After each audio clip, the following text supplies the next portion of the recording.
During the recent India Pakistan conflict, China was Pakistan's sugar daddy. Missiles, jets, intelligence, even nuclear tech, Beijing left no stone untouched to arm Pakistan against India.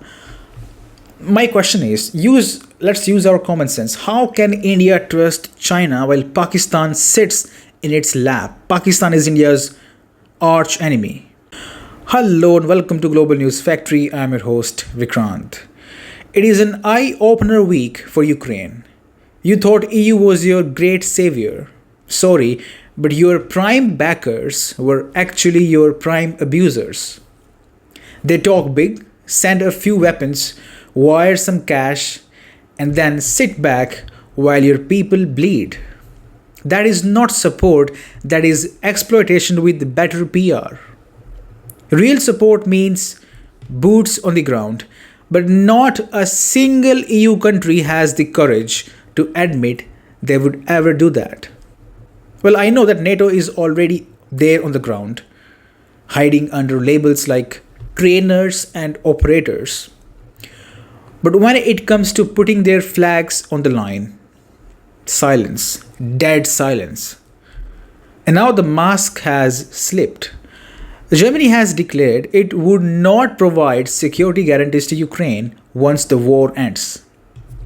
German Foreign Minister Johann Wadephul admitted, and he said, I'm quoting, "We are the only European troop contributor to station a combat-ready brigade in Lithuania. Doing that and also stationing troops in Ukraine would be too much for us. Too much. You are the biggest economy in Europe, the world's third largest economy, and you cannot walk and chew gum at the same time? You sound less like a power and more like a tired old man who needs a nap after carrying groceries." Europe keeps chanting durable security guarantees for Ukraine. But when the moment comes to actually guarantee something, they vanish faster than Zelensky when he is asked to hold elections. And the UK, same story. Same excuse, no troops, no guarantees, just empty words. The grand EU plan is simple. Let America foot the bill. Wadephul even said it proudly. I'm quoting, "We are now hearing signal from the US, from Washington, that they are prepared to do so." Oh, how noble. Translation, we will let Uncle Sam pay while we pose for photos at the table. Which brings me to my favorite part. Germany's Friedrich Merz is in the White House this week. What is he doing there? Nothing useful, right? Maybe sipping free coffee, admiring the curtains, and rehearsing the three magic German words in Washington. Those three words are, "Yes, Mr. Trump." The EU is like that friend who always insists on splitting bill and then somehow forgets their wallet. They want a seat at the table, want to feel important, relevant, but they bring nothing but polite smiles and empty promises.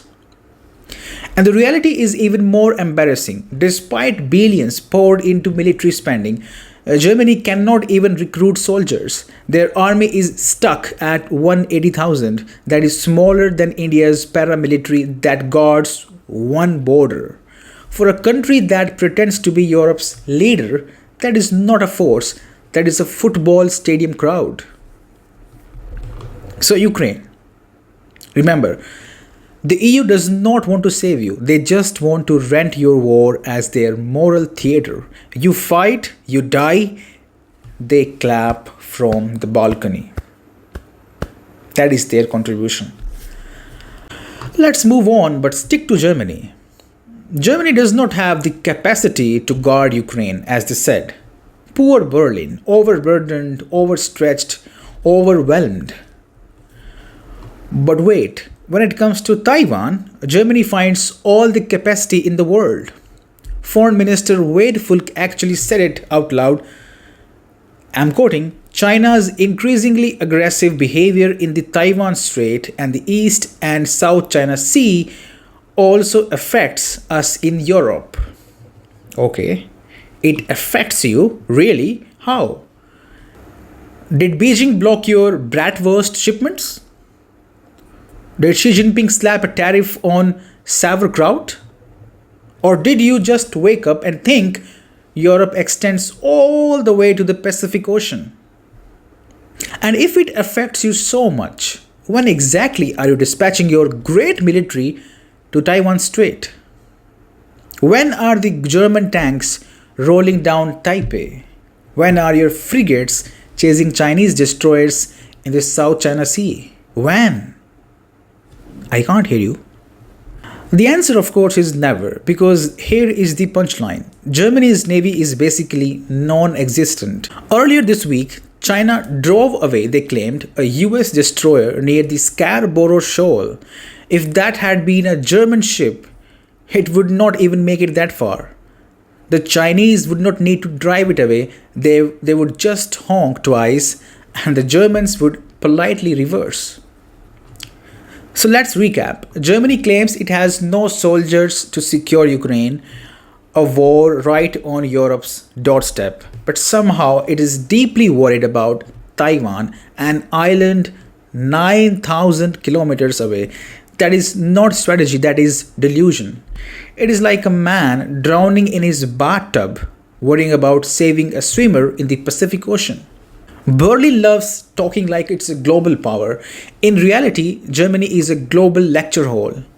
They don't fight wars, they give speeches about them. They don't protect allies, they issue concerns.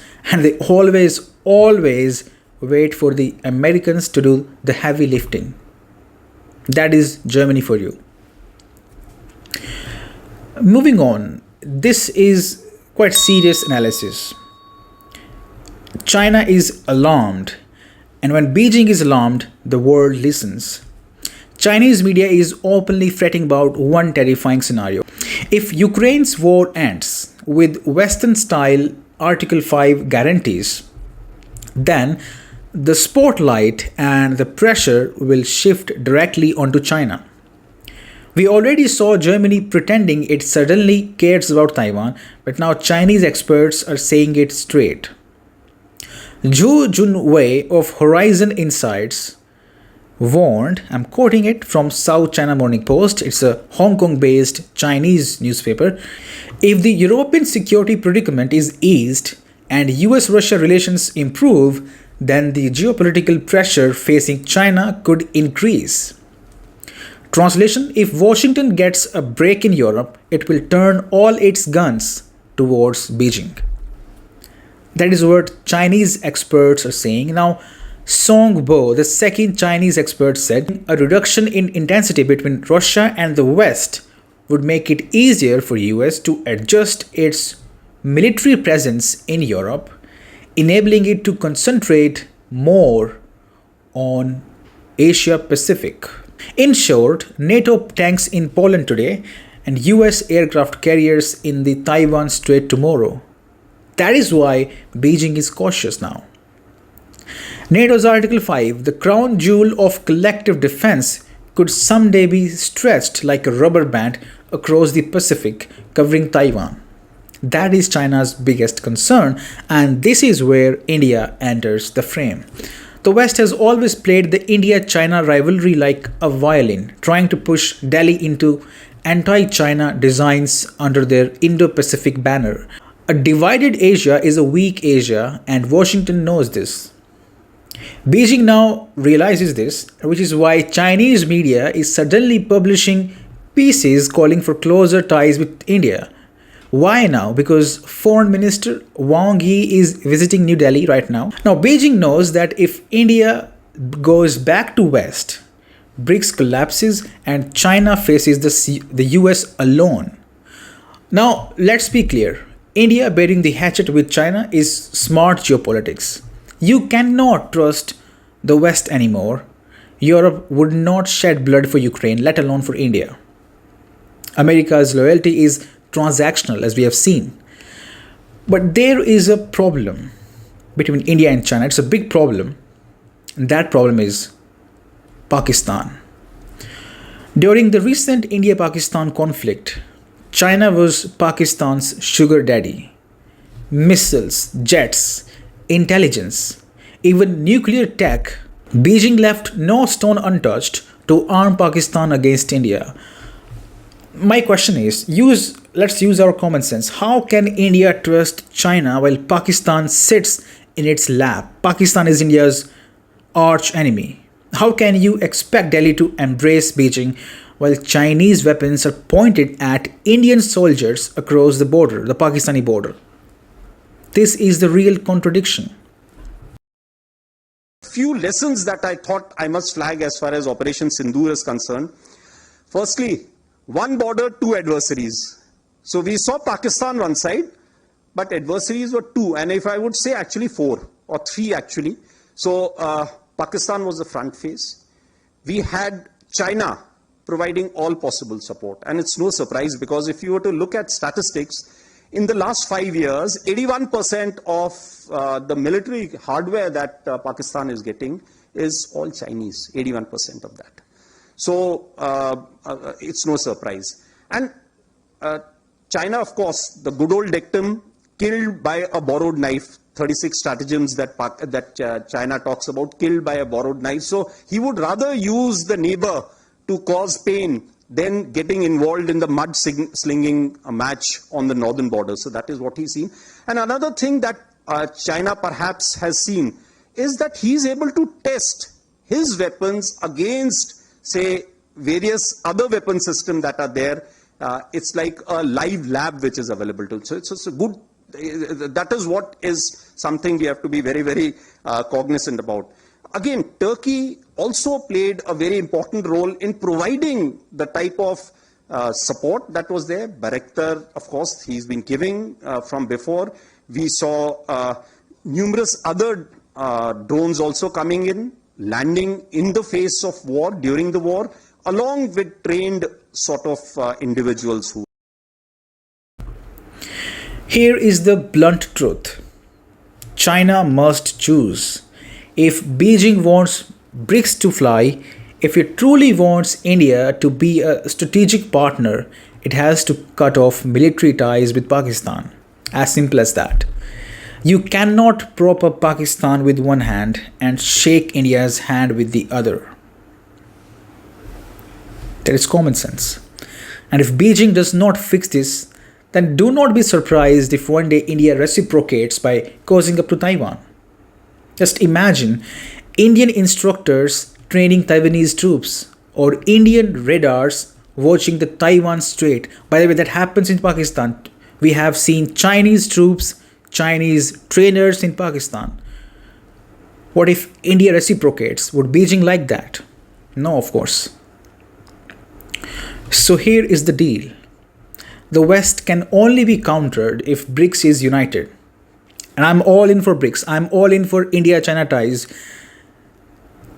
Which means India and China must sort out their differences. And the first step should be China must stop feeding Pakistan's military machine.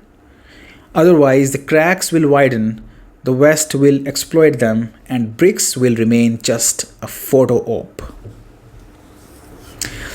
And that is all for now. Thank you very much for being with me. You're watching JNF.